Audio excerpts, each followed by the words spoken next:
Kun gargaarsa bulurkachuu deema.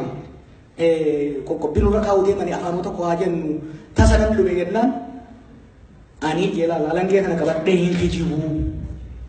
Ija tiyyaan argee ija tiyyaan argee hoggaa isin nama fittan. Takka bira nan geessina dhaayinaan hattuu kuma hima jeen wal ga'ii dhiitee biraa deemu.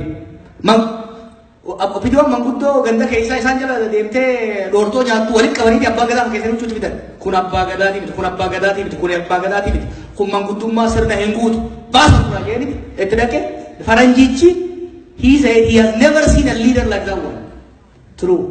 Abbaa gadaa opinion yoo ifiifis Oromoofis Itoophiyaafis ta'uu barbaadde opinion qofa miti. Hogganni Oromoo sadarkaa hundatti akka abbaa gadaa sanii ta'uu danda'u qaba. Oromottis ummata kaanittis onneedhaan murannoodhaan bulchuu qaba. Abiy Ahmed Itoophiyaa akka Oromootti bulchuu qaba. Akka Oromootitti. If gurguruu hin qabnu who said akka Oromootitti eenyummaa fiitiin biyya bulchuu